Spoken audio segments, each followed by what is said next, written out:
Je suis Clotilde Dussoulier et vous écoutez l'épisode 310 de Change ma vie, ma lettre du réveillon.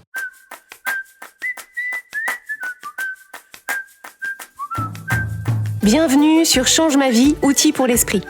Je suis Clotilde Dussoulier, je suis entrepreneur et master coach certifié et sur ce podcast, je vous livre chaque semaine des outils précis et concrets pour comprendre les mécanismes de votre cerveau et de vos émotions et construire exactement la vie à laquelle vous aspirez.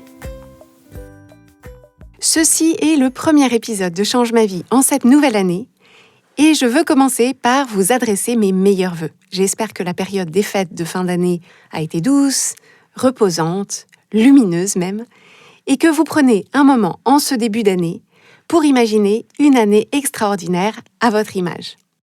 Dans ce contexte, j'ai envie aujourd'hui de partager avec vous un rituel de transition d'une année à l'autre que j'ai adopté il y a plusieurs années maintenant, qui me remplit de joie à chaque fois et que je vous propose d'adopter si vous en avez envie. Ce rituel, je l'appelle ma lettre du réveillon. Et de façon très simple, ça consiste, le soir du réveillon du 31 décembre, à rédiger une lettre qui s'adresse à ma future moi. J'écris donc une lettre en étant la Clotilde du présent, qui s'adresse à la Clotilde du 31 décembre de l'année suivante. Je referme l'enveloppe et ensuite, j'ouvre la lettre que je me suis écrite à moi-même un an plus tôt. Donc je lis ensuite la lettre de la moi du passé que j'avais écrite à l'époque à la moi du futur, qui est maintenant devenue la moi du présent. Donc j'espère ne pas vous avoir perdu, mais je suis sûre que vous avez compris le principe. Il s'agit de s'écrire une lettre à soi-même, d'une année à l'autre, pour pouvoir se connecter à notre évolution dans le temps. Alors pourquoi est-ce que j'aime tant ce rituel ? D'abord parce que la période de la toute fin d'année et du tout début d'année sont particulièrement propices à la réflexion, au bilan, à l'introspection. Et ce rituel de lettre du réveillon a toute sa place dans cette énergie générale de clarifier ce qui est essentiel pour nous pour pouvoir se recentrer dessus au moment d'aborder la nouvelle année. Donc j'ai vraiment en tête l'image du temps que j'aime passer à ces moments-là de l'année, pelotonner sur mon canapé, au chaud sous un plaid. Alors j'ai pas de feu de cheminée, j'ai pas de cheminée pour faire un feu, mais si j'en avais un, ce serait tout à fait dans l'ambiance, et prendre ce moment, seul et tranquille avec moi-même, en fin d'année, pour m'écrire ma lettre du réveillon et lire ma lettre du réveillon de l'année précédente. Donc c'est un moment de connexion à moi-même, à un moment de l'année où je trouve que c'est particulièrement bienvenu, surtout si on passe par ailleurs beaucoup de temps avec les autres, si on fête les fins d'année avec sa famille ou avec ses amis. Et là où je trouve que ce rituel est particulièrement utile, c'est qu'il permet de prendre conscience de notre propre évolution, de notre propre croissance. En fait, on n'en a pas toujours conscience, mais on change en permanence. Mais on n'en a pas toujours conscience parce que ces changements s'inscrivent pour la plupart dans un temps long. Ce sont des changements qui s'opèrent millimètre par millimètre, minute après minute, jour après jour. Et donc, quand on est en train de les vivre, on a souvent du mal à se rendre compte du degré auquel on change. C'est un peu la même chose quand on a des enfants ou quand on vit de façon quotidienne auprès d'enfants, on ne les voit pas grandir. Et c'est la même chose pour nous, on ne se voit pas grandir. Mais pourtant, on grandit, on évolue. Et cet outil de la lettre du réveillon permet justement de créer de façon matérialisée dans l'année un point d'ancrage, un point de pivot qui permet de regarder dans le rétroviseur et se rendre compte qu'on n'est plus tout à fait la même personne ce 31 décembre par rapport à la personne qu'on était au 31 décembre de l'année d'avant. En redécouvrant ce qu'on a écrit, dans la tonalité, dans la température émotionnelle de la lettre de l'année d'avant, on peut se proposer de faire un jeu des 7 différences pour mesurer le chemin parcouru, mesurer la façon dont on a changé, grandi et évolué. Alors, bien sûr, selon les années, on peut avoir l'impression que notre vie, en termes de circonstances extérieures, a évolué dans un sens qui nous plaît. On peut être satisfait ou satisfaite de ce qu'on a accompli, créé, vécu, ou on peut être, certaines années, par défaut, moins satisfait ou moins satisfaite, voire pas satisfait ou pas satisfaite du tout. Mais même les années qui ne se déroulent pas comme on aurait voulu, nous donnent l'occasion quand même de mettre en lumière des choses qu'on a apprises, des compétences qu'on a développées, de la résilience ou du courage dont on a fait preuve. Et c'est justement quand on a vécu l'année comme une année difficile qu'on a le plus besoin de remplir nos réservoirs de confiance en nous pour pouvoir aborder le plus sereinement possible l'année d'après.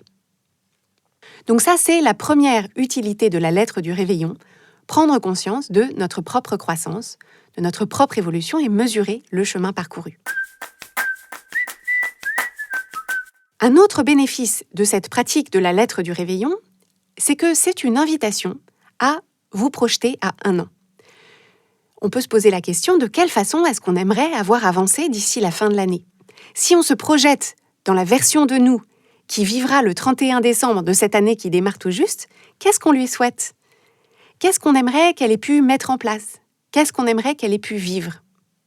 Et aussi, qu'est-ce qu'on peut lui conseiller ? À la lumière de ce qu'on a appris sur l'année écoulée, qu'est-ce qu'on a envie qu'elle ait gardé avec elle tout au long de l'année ? Qu'est-ce qu'on a envie qu'elle considère comme étant le plus important ? Donc, au moment d'écrire cette lettre du réveillon, ça permet de prendre de la hauteur et de déterminer ce qui est important pour nous, ce sur quoi on a envie de se concentrer, ce qu'on a envie d'apprécier dans notre vie ou d'améliorer dans notre vie.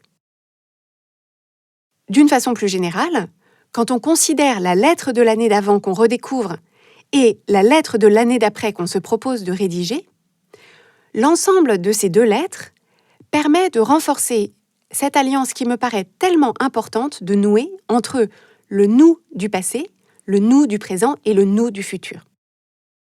Je ne sais pas si vous y avez déjà réfléchi comme ça, mais ce que vous vivez aujourd'hui dans votre vie, vous le vivez ou vous pouvez le vivre dans une large mesure parce que la version de vous du passé a fait tout un tas de choses pour que vous puissiez en arriver là où vous êtes aujourd'hui. Et de la même façon, ce que vous faites aujourd'hui, ce que vous mettez en place aujourd'hui, ce que vous allez faire demain et les jours qui suivent, tout ça va être soit en faveur, soit au détriment de la version de vous que vous serez au 31 décembre. Et cette version de vous au 31 décembre, si vous faites ce dont vous avez besoin, ce qui va en faveur de vos intérêts et donc de ses intérêts, elle pourra récolter les fruits de ce que vous aurez semé et cultivé tout au long de l'année. Et ça me paraît très important de cultiver cette alliance entre le vous du passé et le vous du futur pour vous assurer que vous gardez à tout moment un rapport de compréhension, de connexion, de compassion, de complicité entre toutes ces versions de vous, celle du passé et celle du futur. Ça permet de ressentir beaucoup de paix par rapport à votre passé et par rapport aux éventuelles erreurs ou les cailloux que vous avez pu rencontrer en chemin. Et ça permet aussi de vous concentrer dans votre quotidien sur des choses, des actions qui sont peut-être difficiles, qui vous demandent des efforts, mais des efforts que vous êtes en réalité capable de fournir, des efforts que vous êtes capable de fournir si vous vous dites que c'est pour vous rendre service à vous-même. Et donc, personnellement, j'aime beaucoup cette idée-là. J'aime beaucoup être capable de rendre des services à la moi du futur, de faire des cadeaux même à la moi du futur. Et cette lettre du réveillon permet de matérialiser ça et de prendre des engagements envers vous-même en vous disant « Je vais faire tout mon possible pour toi qui me lis le 31 décembre prochain. Je m'engage à faire mon possible pour que ta vie soit douce, pour qu'elle soit bien organisée, pour que tu sois en forme, pour que tes projets aient avancé ou tout autre enjeu qui vous parle en ce moment. » Cette idée d'alliance entre la moi du passé et la moi du futur, je vous en ai parlé dans l'épisode 275 de Change ma vie, qui s'appelle « Les problèmes qu'on n'a plus ».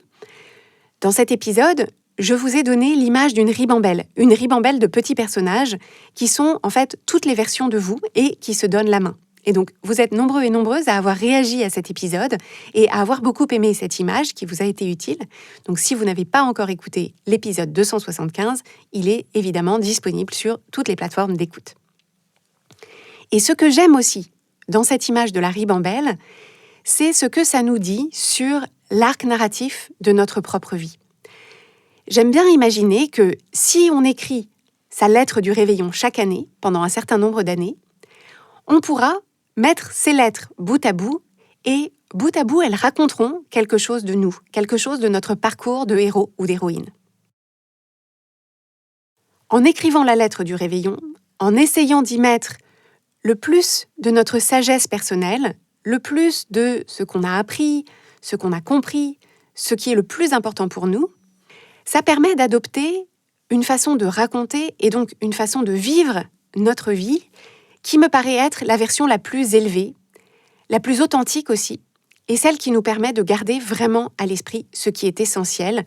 Et je reviens souvent sur cette notion d'essentiel parce que je sais que vous, comme moi, on vit dans des environnements dans lesquels il y a tant de demandes, tant de distractions, tant d'injonctions, que si on n'y prend pas garde, il est très facile de perdre de vue cet essentiel et ça nous coûte très cher au final. Je vous propose cet épisode dans les tout premiers jours de la nouvelle année, et donc au moment où on le diffuse, le réveillon du 31 décembre est certes déjà passé. Mais bien sûr, quel que soit le moment où vous découvrez cet épisode, il n'est pas trop tard pour rédiger votre propre lettre du réveillon, puisque ce sera la lettre que vous préparez aujourd'hui, quelle que soit la date, mais qui sera à lire le soir du prochain réveillon. Et donc ensuite, une fois que vous aurez pris le rythme, vous pourrez adopter, si vous le souhaitez, ce rituel d'un réveillon à l'autre à partir du 31 décembre prochain. Pour vous aider concrètement dans l'écriture de cette lettre, je vous propose de vous poser quelques questions et d'y répondre par écrit sur le plus joli papier à lettres dont vous disposez. Alors à vrai dire, je ne sais pas si les gens ont encore du papier à lettres. Je me souviens quand j'étais petite, j'adorais le papier à lettres. J'adorais la papeterie en général, mais le papier à lettres en particulier. J'avais plein de correspondantes dans plein de pays différents et je vivais pour la joie et l'excitation de découvrir une de leurs lettres dans ma boîte aux lettres, avec les timbres incroyables sur les enveloppes et les papiers à lettres avec des étoiles, des cœurs et des oursons. Mais c'était dans les années 90 et aujourd'hui, rares sont les gens qui ont encore des relations épistolaires avec qui que ce soit. Donc prenez le papier que vous avez, mais justement, puisqu'il est rare aujourd'hui d'écrire des lettres, proposez-vous d'en écrire une à la personne la plus importante de votre vie. Vous savez qui c'est. Donc cette lettre, vous pouvez la démarrer en écrivant « cher » et puis vous écrivez votre prénom. Donc moi, je peux écrire « chère Clotilde ». Vous pouvez aussi écrire « cher moi du futur », voire « chère Bichette du futur ». Et ensuite, vous allez vous proposer très simplement de vous dire où est-ce que vous en êtes. Donc moi, j'aime bien décrire littéralement où je suis assise au moment où j'écris ma lettre, où est-ce que j'en suis dans ma journée du 31 décembre. Ça me permet de me donner l'ambiance et de me retrouver dans cette ambiance-là au moment de redécouvrir la lettre. Mais l'objectif, c'est aussi de vous dire, non pas littéralement, mais métaphoriquement, où est-ce que vous en êtes de votre vie, de vos projets, de vos relations au moment où vous écrivez cette lettre. Vous pouvez ensuite vous dire de quoi est-ce que vous êtes fier. Qu'est-ce que vous avez envie de célébrer au moment de clore cette année. Vous pouvez partager aussi ce qui vous préoccupe en ce moment, quelles sont les inquiétudes qui sont les vôtres, les choses qui occupent vos pensées, quels sont les problèmes ou les difficultés que vous cherchez à résoudre en ce moment, comment est-ce que ça se présente pour vous. Vous pouvez aussi vous parler de ce que vous avez envie de changer, les projets auxquels vous avez envie de donner vie pendant l'année qui s'annonce, et vous dire ce qui est le plus important pour vous en ce moment. Vous pouvez ensuite partager avec la vous du futur les leçons que vous venez d'apprendre au moment où vous les ressentez ou vous les intégrez de la façon la plus forte. Qu'est-ce que vous avez compris récemment ? Qu'est-ce qui a changé en vous ? Quelles sont vos prises de conscience récentes les plus marquantes et que vous auriez envie d'ancrer et de stabiliser ? Vous pouvez ensuite formuler des vœux pour vous-même. Qu'est-ce que vous souhaitez à la vous du 31 décembre prochain ? Qu'est-ce que vous espérez qu'elle aura vécu pendant toute cette année ? Qu'est-ce que vous espérez qu'elle aura su privilégier, prioriser, apprécier ? Sur quoi est-ce que vous espérez qu'elle aura porté son attention ? Où est-ce que vous aimeriez qu'elle en soit ? Comment est-ce que vous lui souhaitez de se sentir ? Donc, je vous donne ces pistes, mais une fois que vous serez lancé dans l'écriture, notez ce qui vous vient, en essayant autant que possible de rester connecté à cette version future de vous et ce que vous avez envie de lui dire. Il n'y a évidemment pas de bonne ou de mauvaise façon d'écrire votre lettre du réveillon. Vous êtes la meilleure personne pour savoir ce que vous aurez le plus envie de lire le 31 décembre prochain. Je vous précise que ce que je fais en complément, c'est que, après avoir écrit cette lettre, je tire une carte de mon jeu de tarot pour me proposer une direction, un thème pour l'année qui s'annonce. Donc, après avoir tiré cette carte au hasard, je prends connaissance de la symbolique de la carte, puisque un jeu de tarot, c'est chargé en symbolique. Chaque carte d'un jeu de tarot signifie quelque chose. Je note ensuite ce que ça m'inspire par rapport à ce que j'anticipe pour mon année. Et je vous précise que si c'est une carte qui ne me plaît pas, si le message ne me convient pas pour l'année, j'en tire une autre sans aucun scrupule.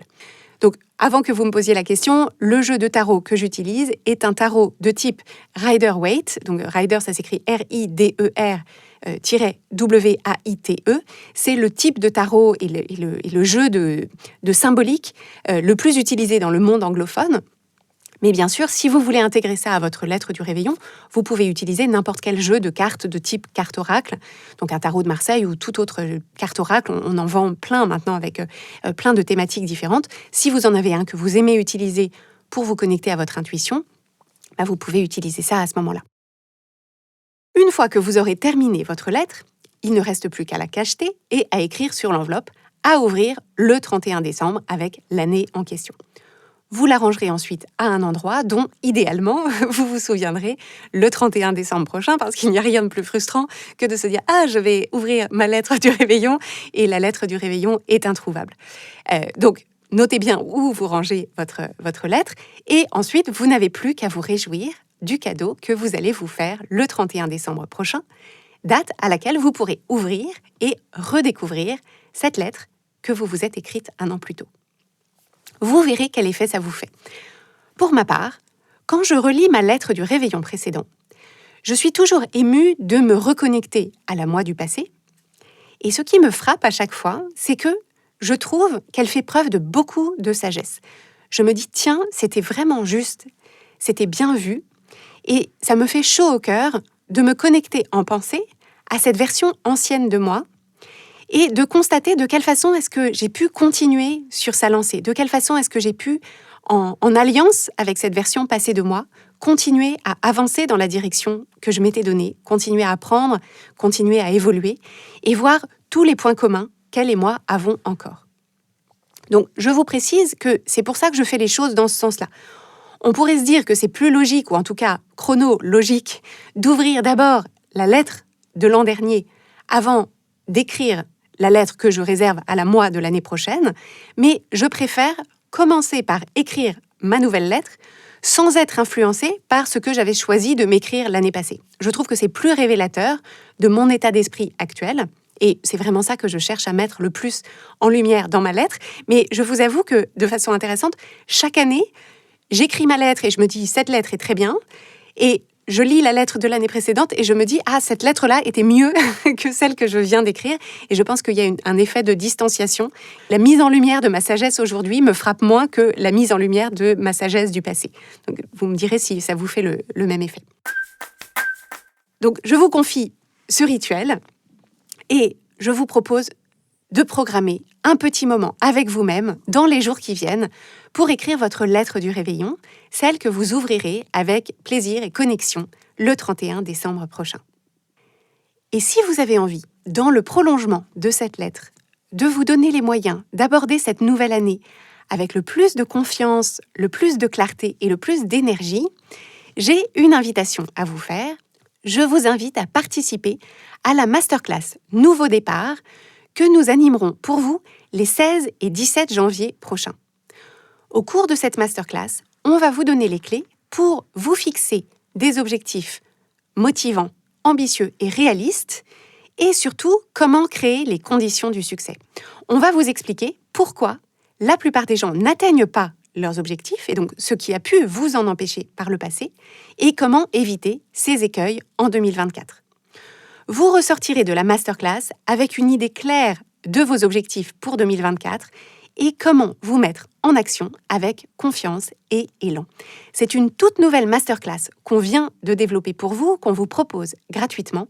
Et pour y participer, il suffit de vous inscrire à l'adresse changemavie.com/nouveau départ en un seul mot et sans accent.